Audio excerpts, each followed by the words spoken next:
নিজের চেয়ে ১০ বছরের বড় বাবার বন্ধুর ছেলেকে বিয়ে করার কথা ভাবতেই চমকে উঠল তরি। তাও আবার মাত্র ১৮ বছর বয়সে। না না, এটা তো হতেই পারে না। এক নয়, দুই নয়, প্রায় গোটা দশেকের মতো বয়সের পার্থক্য। পাত্রের নাম আহসান সারোয়ার। তরির বাবার বাল্যবন্ধুর ছেলে। পেশায় ব্যবসায়ী, বাবার সঙ্গে ব্যবসায় কাজ সামলায়। তবে তরি মানুষটাকে ছোটবেলায় কয়েকবার দেখলেও বড় হবার পর তার সঙ্গে সাক্ষাতের সংখ্যা মাত্র ২। তরি চোখ বন্ধ করে সেই স্মৃতিচারণের চেষ্টা করলো। আবছা আবছা কিছু বিষয় মনেও পড়ল। লোকটা উজ্জ্বল শ্যামলা বর্ণের, চেহারার গঠন লম্বাটে, কণ্ঠস্বর বেশ ভারী, মুখমণ্ডলে ছিল অকৃত্রিম আভিজাত্যের ছাপ। আহসান নামক লোকটির কথা ভাবতেই তরির সর্বাঙ্গ সহসাই কেঁপে উঠল। চোখ খুলে সে এদিক ওদিক তাকালো। এরূপ অপরিচিত আগন্তুকের সঙ্গে সে কিভাবে সারা জীবন কাটাবে?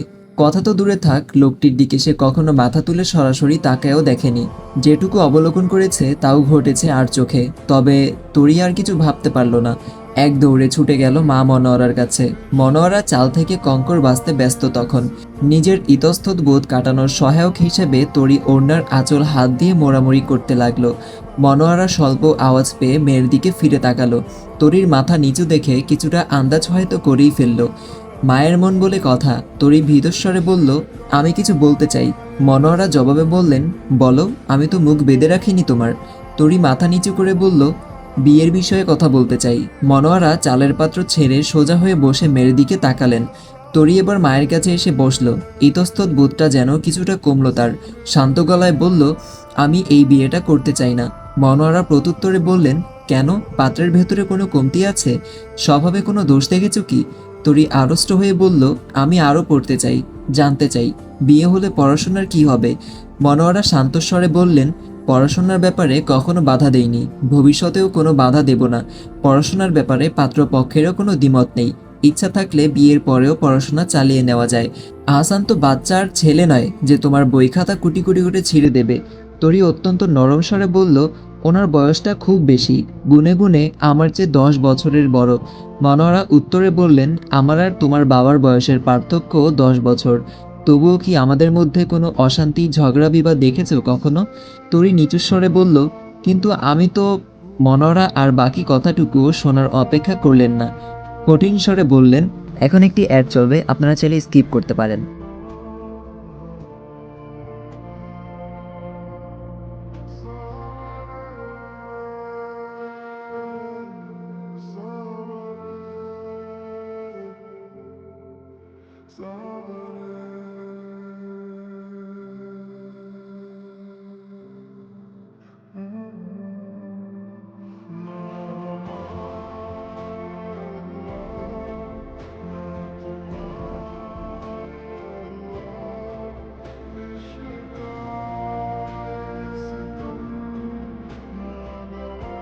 পড়াশোনার বিষয়টা তোমার নিছকই বাহানা। পাত্র তোমার পছন্দ হয়নি, এই তো? তবে কেমন পাত্র চাও?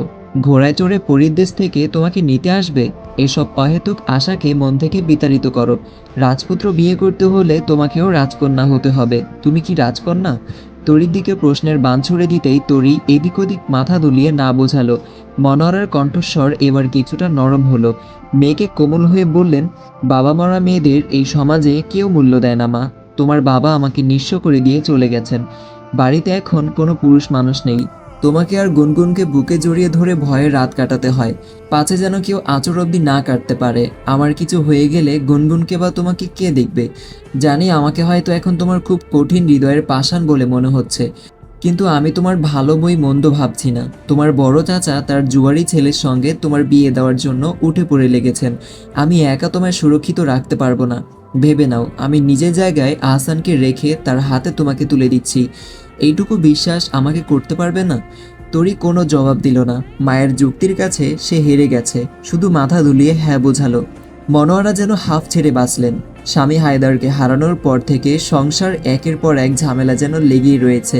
বাড়ির কর্তা ব্যতীত দুটি সন্তানকে এক হাতে মানুষ করা চারটিখানি কথা নয়। হায়দার গত হয়েছেন ৬ মাস হবে।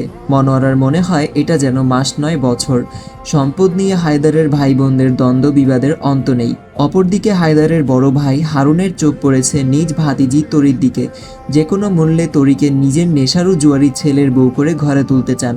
হায়দার বেঁচে থাকাকালীনও হারুন বেশ কয়েকবার প্রস্তাব পাঠিয়েছিলেন। হায়দার তো কৌশল এড়িয়ে গেছেন। কেউ কি চাইবে নিজের মেয়েকে অমন অপাত্রের হাতে তুলে দিতে? পরিস্থিতি আজ হাতের বাইরে চলে গেছে। হারুন বিভিন্ন কলাকৌশলে তরিকে হাত করতে চাইছেন। তরির পেছনে যেন উঠে পড়ে লেগেছেন। তাই পরিস্থিতি সামাল দিতে হায়দারের ছোটবেলার বন্ধু ও ব্যবসায়ের সঙ্গী মাজদাক সারোয়ারের বিবাহযোগ্য ছেলের সঙ্গে নিজ কন্যার বিয়ে ঠিক করেছেন মনোয়ারা। হায়দারের কাছে সে অনেকবার শুনেছে আহসানের কথা, সরাসরি দেখেছেও। আচরণে গগনচুম্বী নম্রতা, ভদ্রতা, মিষ্টভাষী ও বেশ হাসি খুশি, একেবারে তরির জন্য সুযোগ্য পাত্র।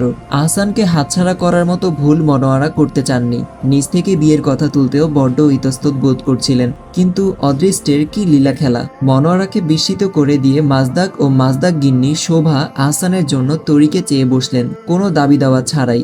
যোগ্য পাত্রকে হাতের মুঠোয় পেয়ে মনোয়ারাও আর বিলম্ব করলেন না। বিয়ের পাকাপোক্ত কথা শেষ করে দ্রুতই বিয়ের আয়োজন শুরু করলেন।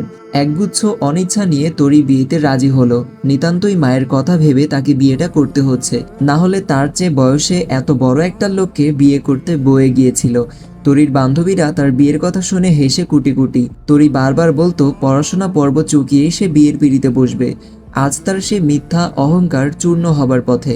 তরির বান্ধবীরা যখন তার বিয়ে নিয়ে খুচরো আলাপে ব্যস্ত, তরি তখন মন খারাপে আসক্ত। আজ তার বাবা বেঁচে থাকলে কখনোই তাকে এরূপ পরিস্থিতিতে পড়তে হতো না। কিরে বউ, সাজের বহর তো ভালোই দেখছি, যেন এক লাল পরী। এত সেজেগুজে লাভ কি? রাতে তো দুলাভাই সবকিছুর ওপরে তাণ্ডব চালাবে। তরি নিজের বান্ধবী মিশির এরূপ বক্তব্য শুনে মুখ নামিয়ে নিল। অন্যরা হেসে ফেললেও তরি হাসল না, কিংবা লজ্জা পাওয়ার ভানও করল না। খুব গম্ভীর করে বসে রইল।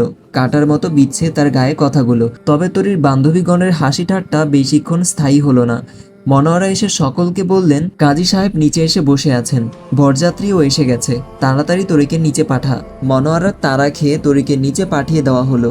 তরি নিচে গিয়ে বসতেই কাজী সাহেব বিয়ের পড়াতে শুরু করলেন।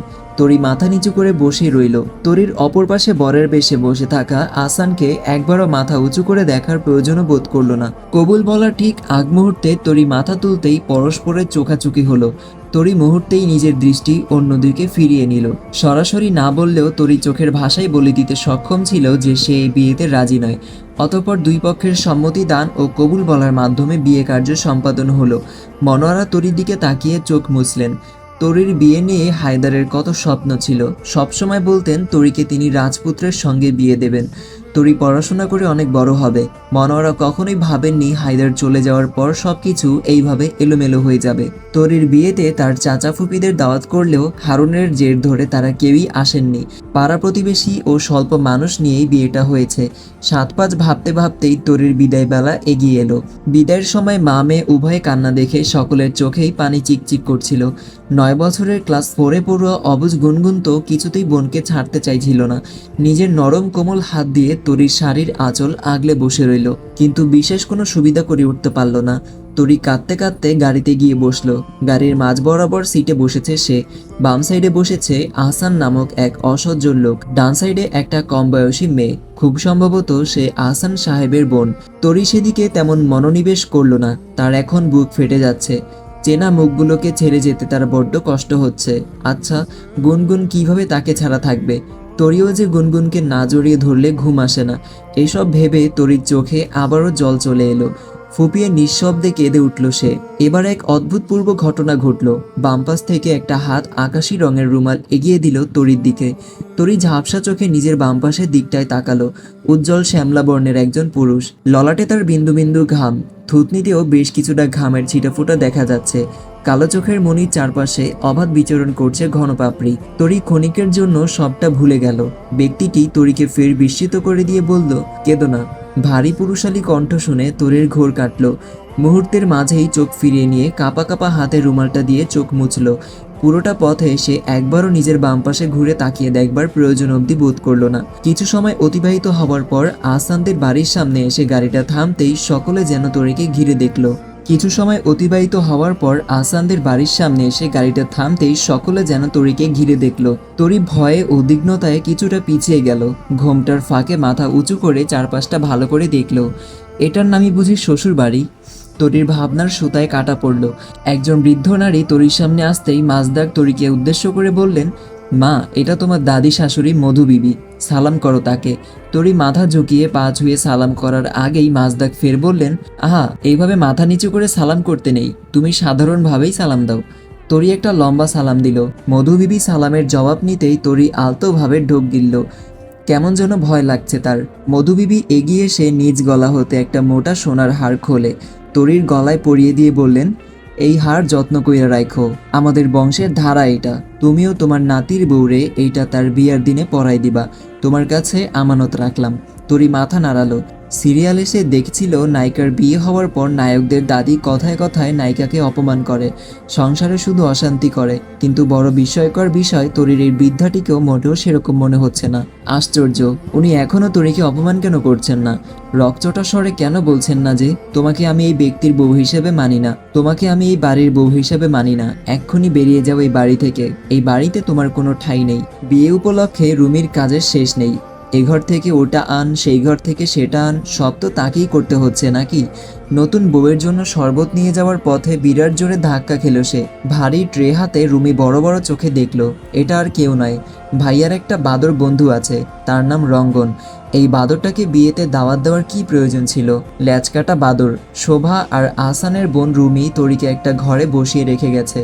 ফুল নামক বস্তুর প্রতি তরির ছোটবেলা থেকেই এক বিশেষ দুর্বলতা রয়েছে, কিন্তু আজ যেন সবকিছু কেমন স্নান লাগছে। পুরো ঘর ফুল দিয়ে সাজানো, তবুও তরির সেসবের প্রতি বিন্দুমাত্র আগ্রহ কাজ করছে না, বরং ইচ্ছা হচ্ছে হাত দিয়ে সব কুটি কুটি করে ছেড়ে দিতে। বিছানার মাঝে আবার ফুল দিয়ে লাভ বানানো হয়েছে, তাতে লেখা হয়েছে A+T। এ মানে আহসান, টি মানে তরি।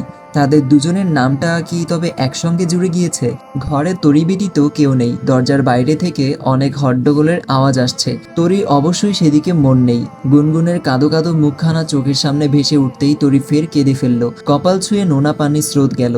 পেয়ে তরি বড় একটা ঘোমটা তুলে শটান হয়ে বসে রইল। ঘোমটার আড়ালে টলটলে অশ্রু মুছতে ব্যস্ত হয়ে গেল সে। হঠাৎ কি যেন ঠিক নড়ে উঠল। তরি ভয়ে সিলিং ফ্যানের দিকে তাকালো। শৈশবের ভয় যেন মাথা চাড়া দিয়ে মনের ভেতরে ঢুকে গেল। সিলিং ফ্যানটা খুলে পড়বে না তো গায়ে? তবে ঘটনাটা ঘটলো তার ঠিক উল্টো। সিলিং ফ্যানের কিছুই হলো না। বিকট শব্দে তরি যেই বিছানার উপরে বসেছিল সেটা ভেঙে গেল। তরি ভয়ে ছিটকে বিছানার অপর হাতলটা ধরে এক প্রকার নিজেকে বাঁচিয়ে নিল। অযাচিতভাবে প্রখর শব্দের আওয়াজেই সবাই সেই ঘরে হানা দিল। দরজা দিয়ে বড় ছোট সকলেই উকিঝুঁকি দিয়ে তরিকে দেখতে লাগলো। সেই মুহূর্তে পুরো বাড়িতে রটে গেল নতুন বউ খাটের উপরে বসে খাট ভেঙে ফেলেছে। আসসালামু আলাইকুম এভরিওয়ান, ফিরে আসলাম আবারও আপনাদের মাঝে অনেক দিন পর। গল্পটা আপনাদের কাছে কেমন লেগেছে অবশ্যই কমেন্ট করে জানাবেন। ভিডিওটা ভালো লাগলে অবশ্যই লাইক করবেন। সো দেখা হচ্ছে পরবর্তী ভিডিওতে। সবাই সুস্থ থাকবেন, ভালো থাকবেন, আল্লাহ হাফেজ।